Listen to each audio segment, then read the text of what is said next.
Assalamualaikum warahmatullahi wabarakatuh. Selamat pagi, salam sejahtera untuk kita semua.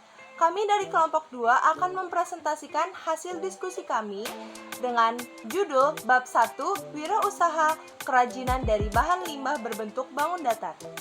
Sebelumnya, saya akan menyebutkan anggota kelompok dari kelompok 2. Yang pertama ada Arif Fadlur Rahman nomor absen 5. Yang kedua ada Ayuna Nafisatu Sania nomor absen 6. Selanjutnya ada Bilal Ihsan Abdurrahman nomor absen 7. Dan yang terakhir ada Cailin Ratu Nauli nomor absen 8. 2. Sumber daya yang dibutuhkan dalam usaha. Dalam perencanaan proses produksi diperlukan pengelolaan yang baik untuk mencapai tujuan perusahaan.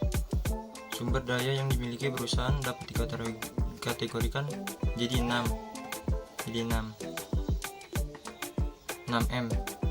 Yang pertama, man atau manusia. Dalam pendekatan ekonomi, sumber daya manusia adalah salah satu faktor produksi selain tanah, modal, dan keterampilan. Manusia merupakan unsur manajemen yang penting dalam mencapai tujuan perusahaan. Yang kedua, material atau fisik. Perusahaan umumnya tidak menghasilkan sendiri bahan mentah yang dibutuhkan, tetapi membeli dari pihak lain. Untuk itu, manajer perusahaan berusaha untuk memperoleh bahan mentah dengan harga yang paling murah, menggunakan cara pengangkutan yang murah dan membuatnya pengolahan seefisien mungkin. Yang ketiga, mesin atau teknologi. Mesin memiliki peranan penting dalam proses produksi.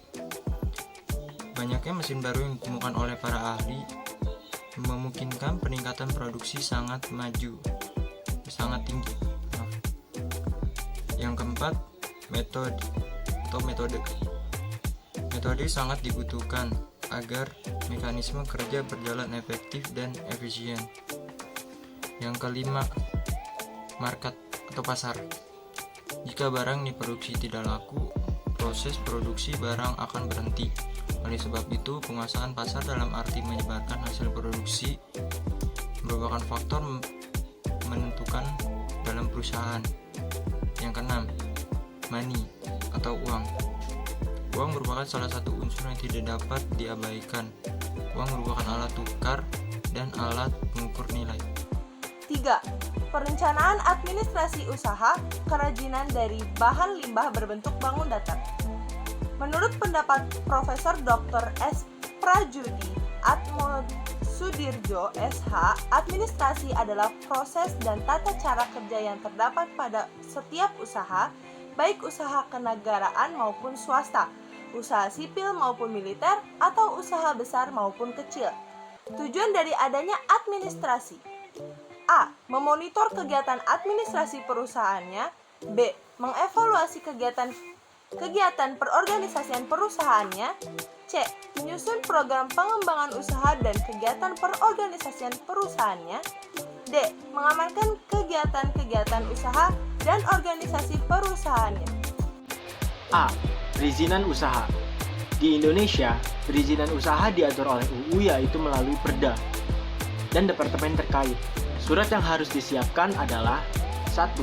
Surat izin gangguan atau HO, dan surat izin tempat usaha atau situ.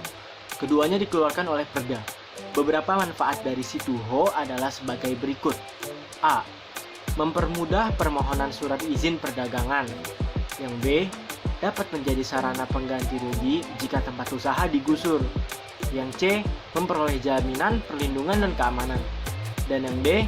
Dapat digunakan sebagai jaminan pinjaman modal di bank. 2. Surat izin usaha perdagangan atau SIUP adalah surat izin untuk dapat melaksanakan kegiatan usaha perdagangan. Untuk meroleh SIUP kecil atau menengah atau besar, perusahaan harus mengisi formulir. Selanjutnya, yang B, surat menyurat. Kegiatan surat menyurat adalah salah satu kegiatan dalam bentuk hubungan dengan pihak lain. Jenis surat yang digunakan untuk kegiatan usaha adalah surat niaga. Jenis-jenis surat niaga adalah sebagai berikut. 1. Surat perkenalan. 2. Surat permintaan dan penawaran. Yang ketiga, surat penawaran. yang keempat surat pemesanan, yang kelima surat pemberitahuan pengiriman barang, yang keenam surat pengaduan, dan yang terakhir adalah surat pengiriman pembayaran. C. Pencatatan transaksi barang atau jasa. Secara umum, bukti transaksi perusahaan terbagi menjadi dua, yaitu bukti transaksi intern dan ekstern. 1. Bukti transaksi intern ialah bukti transaksi yang dibuat oleh dan untuk intern perusahaan. Adapun bukti transaksi intern adalah sebagai berikut. A. Bukti kas masuk. B. Bukti kas keluar. 2. Bukti transaksi ekstern ialah bukti transaksi yang berhubungan dengan pihak luar. Bukti transaksi ekstern sebagai berikut. A. Faktur. B. Kwitansi. C. Nota. D. Nota debit. E. Nota kredit. F. Cek.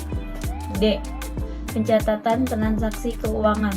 Transaksi keuangan dicatat dalam laporan keuangan yang disusun secara berkala. Laporan keuangan terdiri dari 4 item sebagai berikut. 1. Laporan laba rugi. 2. Laporan perubahan modal. 3. Neraca. 4. Laporan arus kas. E. Pajak. Setiap wajib pajak harus memiliki nomor wajib pajak atau yang biasa disebut NPWP, yaitu nomor yang diberikan kepada wajib pajak sebagai sarana dalam administrasi perpajakan yang dipergunakan sebagai tanda mengenal diri atau identitas wajib pajak dalam melaksanakan hak dan kewajiban perpajakannya. Sekian dari kelompok 2, kurang lebihnya mohon maaf. Wassalamualaikum warahmatullahi wabarakatuh.